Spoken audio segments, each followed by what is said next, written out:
taken by this feeling. Baby, we're invincible.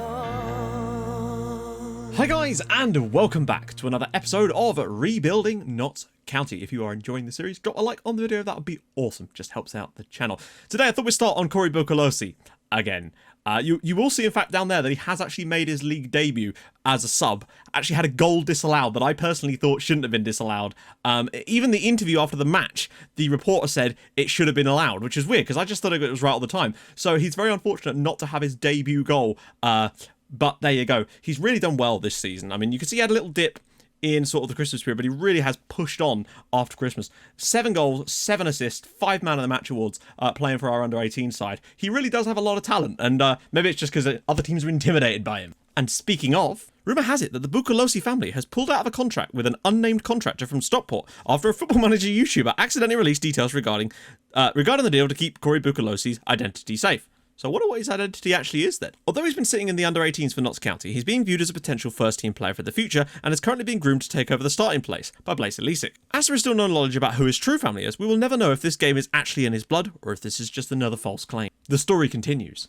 My mum fancied Jamie Redknapp, so much so that she literally threw himself at him when we met him once. Rumour has it that he was never the same again. Maybe explains why he was injured all the time. Well, there you go. Mark's mum, responsible. Get a car door for the transfer episode and dress as Harry Redknapp. It's brilliant, it is, but car door, like if I had the budget, we'd be getting the car door. What about just like a used ice cream dub of car door? Does that count? My mum never watches it because it's hardly on TV and I live in the States. But one time I was watching Arsenal v Chelsea and my mum thought Olivier Giroud was really good looking. I mean, yeah, he is primo, isn't he really? He's a very handsome gentleman. How much stuff are you going to break if the board sack you for match performance? You see all the things in the background? All of the things. Although I think we're all right now. I was getting a bit worried, but I'm still unsure about how that's going to go in future. Mum loves Pep, and I have to agree he's fairly handsome. I agree as well. And the new question of the day, fairly simple. What sports do you like play other than football? This applies to everyone, of course. So drop your answers to that in the comments. What other sports do you like outside of football? Maybe what teams or people you support in those sports. Can you support people? I suppose you do. I don't really watch many other sports, unless you count motorsport as well. If you do, then I watch BTCC a lot, touring cars and NASCAR. Not F1, just never really been a thing I've been into. But the things I watch behind football really would be touring cars and NASCAR. So, yeah, what else do you guys like? Drop those in the comments if you have an idea for a question of the day. Put that in the comments too with the hashtag QOTD. Do have quite a few comments today because we had quite a lot of stuff and we obviously did Regen Sunday eventually in the last episode. Funny how another LLM YouTuber manages KLT has played Notts County in his latest episode today. So you're talking about Kev. I got tweeted about this because I didn't really understand it at first. But yeah, Lolijo, we had the same game basically uploaded on the same day. He as Kings Lynn Town playing against Notts County, lost 3-0. And we, as Notts County, played against Kings Lynn Town and won 3-0. Both episodes were uploaded on the same day. That is mental. Like, what are the odds of that? And lastly, I think we have a winner for the transfer rumours. I don't know if I'll ever be able to source it for next one, but definitely the one after. Being from Nottinghamshire, which Notts County comes from, I highly recommend you do it in Robin Hood, as he is a local legend. And we're going to take the regens from the rich and give them to the poor, i.e. us, in this case. So yes, I think Robin Hood is probably going to be the one. Men in tights! Or they're going to have to buy some tights. Right then, right, we've got Hartlepool today. Things are looking good for us at the moment. I'm in the midst of potentially signing an amazing deal for a loan signing where we would pay none of his wages and he's like I would say upper League 1 level player, like, genuinely. And we bloody need him because we've had even more injuries. I'm not even shitting you. I'm just going to list off a list of players that have been injured because you won't see it in the matches because this was mostly in training. And I've literally removed half of our training sessions and replaced it with rest and recovery and it's still happening. I think we've just got a complete spell of bad luck. I've never seen anything like it. This bad. Usually when you get a lot of injuries in training, it's because your training is too intense. I've been toning it down and toning it down and toning it down, and it's just, I don't know, one of those things. So, Walker, out for 7 weeks for the thigh strain. He is now returned, thank God. He came back a little bit earlier. Turner, out for 6 weeks. Don't know what the injury was, I can't remember. Sosa, out for 4 weeks. Wootton, broken ankle, 4 months. Duhaney, 6 weeks. Brindley, 11 days, so he'll probably miss today's game still. That's just in addition to what we already had. But in our first game off camera, we had S1-E9 United, a decent team, and we put in a really solid performance against them. Although what I would say is that it was the weirdest game possible. 3 penalties given in the first half. I gave the first one to Nathan Tyson because I figured he could use the goal. He then missed it, of course. We were then given 2 more penalties, which Michael Doyle dispatched comfortably. So we could have had a hat-trick of pens. Then we did get a 3rd goal by Enrico Souza, which was really, really nice. And then, of course, naturally, they scored with their only shot on target in this match. Because of course they did. But more so annoying me is the fact that they committed 33,000 this game and only got 2 bookings, which came in the 81st and 83rd minute. What was the ref doing? But Barnet and Chesterfield dropped some more points, which means we're in a really strong position right now. But the injuries just kept piling up.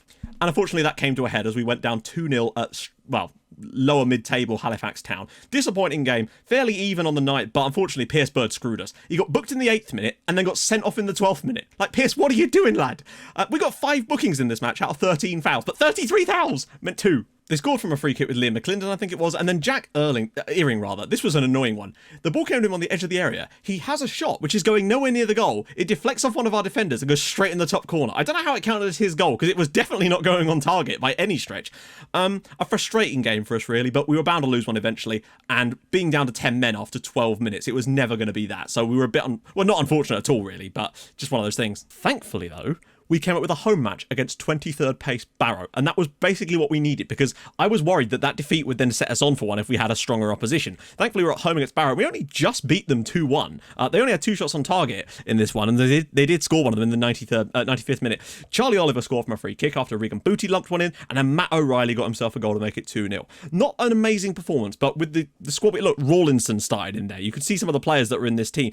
Luckily, we did start to get back Nathan Tyson for this one, but the strikers was just completely anonymous for most of this. But then finally we started to get some players back. So Stephen Walker was able to start this game. Wes Thomas was able to start this game. It's much better. Thank God we haven't had injuries in the O'Reilly, Booty, Doyle role. That's the only part of this team that I feel like we haven't had injuries. We've got Matt Tootle playing at right back because both of our first choice right backs are both out injured. It is mental currently.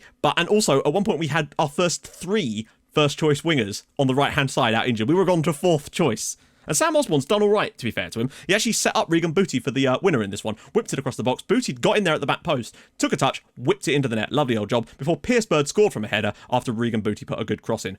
Wasn't an amazing result, but it was still better. Winning away at a mid-table side like this, I don't think that would have happened if we hadn't have had that comeback win against Barrow in between. So still, 3 wins out of 4 in the off-camera games is not too bad. In fact, it's pretty damn good. And it was in this game that Booker-Lowe made his debut and had a goal disallowed, unfortunately. And that leaves the league looking like this. We're now 10 points clear at the top of the league. I think we're doing all right now. We're 10 points clear with 10 games to go. We should just be about just sort of motoring through, trying to wrap this up. Booty up now with 13 assists in the league. Wes Thomas still top scorer with 17. And Baldovine, despite not having played in, it must be at least a month and a half now, is still the second highest goal scorer in this division, which is crazy. Booty, I think, is going to win player of the season. And I can't believe that's actually happening. That's glorious. But you can see Aldershot and Yeovil and Hartlepool, they're all sort of closing in on Barnet and Chesterfield now. They seem to have had a lot of stumbles, some really just poor results. But to be fair, it was mostly against teams around them. So they did seem to get dragged back in somewhat while we've been able to stretch our legs. And I do think overall this season, we've been by far the best team in this league. And I think that deserves it. 10 points with 10 games to go. We just need to be consistent now, really. Just not be too bad over the final 10 games. But honestly, I think there's a real opportunity for us to maybe push towards 100 points. Is that still possible? I think it is. At one point, this said 11 injuries we had at one point, and yet I went into the medical centre and it said, oh, we're on a 34% decrease from what we'd expect to get this time of year, and apparently the whole league is suffering with a load of injuries. So I don't know what they were expecting, because 34% means we should have had 15. That's an entire team. Current injuries, this is what's left. Thankfully, we've got a few players back now, which is magnificent.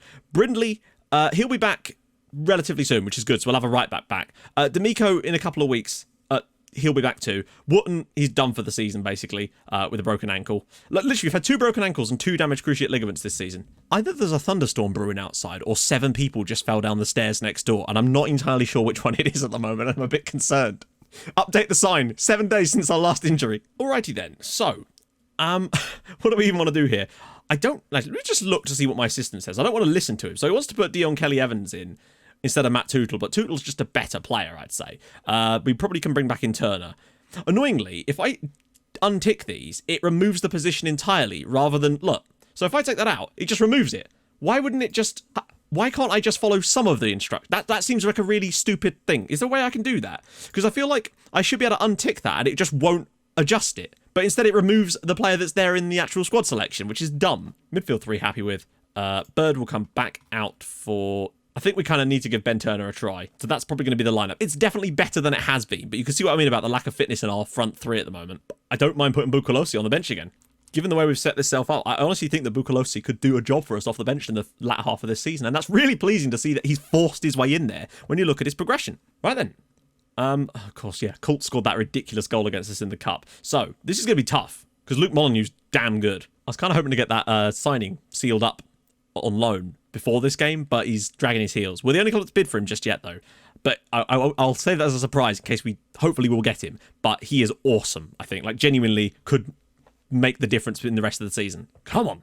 Home against Hartlepool, they're a great side, but we're in reasonable form for now.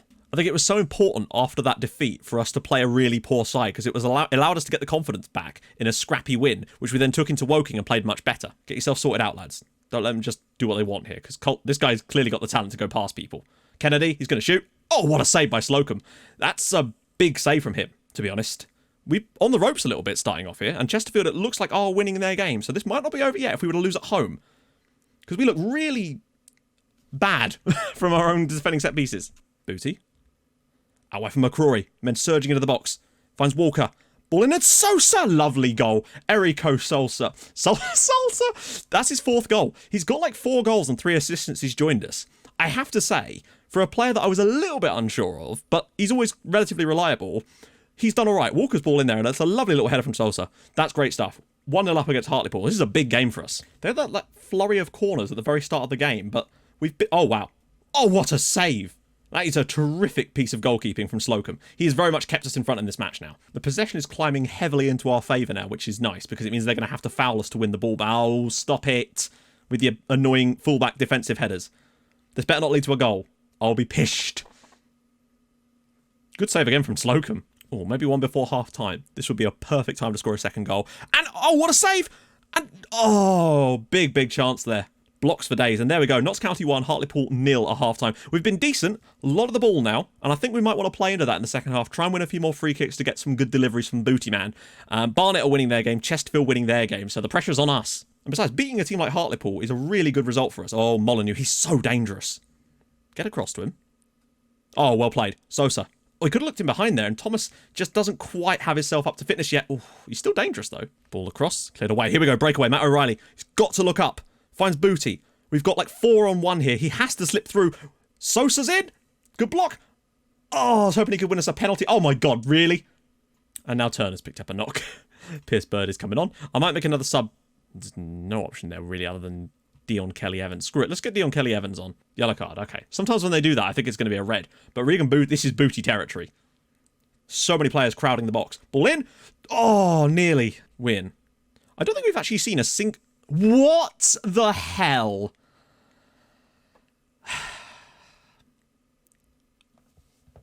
I feel like that's a very soft goal to concede. Like, it's right at him. It's right at him. Oh, that's frustrating as hell. I was going to say, I don't think I've seen us concede or even score a direct free kick this season. And that still wasn't one, but that is a really soft goal to concede. That's frustrating. I thought we were going to be able to see this one out at one. Oh, no way.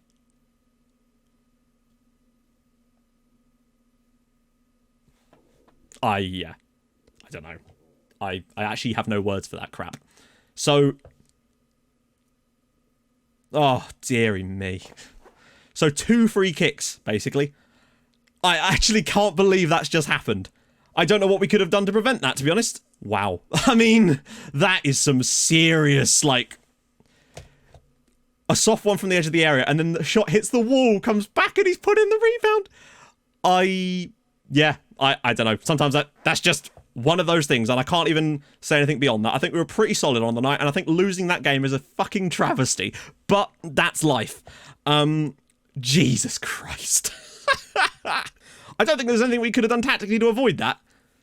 We don't give up that many free kicks, to be honest. Just to concede essentially 2 of them in one game is ridiculous. Like, I don't think we were particularly amazing in that match, but we were still pretty damn solid and holding our own comfortably against Hartlepool. And then for that to happen is a shocker. Still, it's not the end of the world thanks to the 10-point lead, but that is a bit of a sickener, really, to concede a goal in the 95th minute like that. In that fashion. Oh, God. Whew, we've had a few of those this... Like, we've genuinely had a few absolutely sickening defeats this season. I'm trying to think of a time when I actually felt like we were just completely outplayed. Probably the closest it's come was the Halifax Town game, where it was really even, but honestly, our shots were kind of nothing shots. They had some decent chances in that game. So that's the only game where I've been like, yeah, we definitely massively deserved to lose that one. Barnet was kind of, should have been... I don't think we should have won against Barnet, but to concede that late winner against them was awful. But that's a good sign, really. To be not outplayed, really, in any of these 33 games is a really solid thing moving forward for us, I have to say. Doesn't make it any less annoying when that's how it happens, though. But that's life. So you know what's happening next episode? We're going against Barnet at home. We want revenge against them, and we're going to bloody get it, goddammit. 2 away games coming up, too. Boreham Wood away, Torquay away. Torquay away is not going to be easy, as they beat us at home. Boreham Wood, we should be able to win that one. I mean, honestly, I still feel like there's enough winnable home games left this year to just, like, Sutton should be winnable. Harrogate have slipped way down. Maidenhead is, should be a bang-on win. Yeovil are pretty decent, but Chorley have slipped off the pace as well. We've also got, Fylde who are struggling, Solihull who are struggling. There's definitely enough winnable games, I feel, left to make it so that it's going to be very difficult for anybody to catch us. But you never know with this league. Anyway, if you've enjoyed this episode, in spite of that horrendous finish to the match, then drop a like, that would be glorious. And if you're new to the channel, subscribe, that'll be awesome too. And I'll see you guys in the next episode, where we will take on Barnet. I feel like a win in that game could be what essentially hands us the title, provided everything's right in there, or it might have to wait till Chesterfield. But we'll see. No, I don't mean in points, I mean just in terms of in all probability. I'll see you guys soon. Thank you so much for watching. Bye-bye.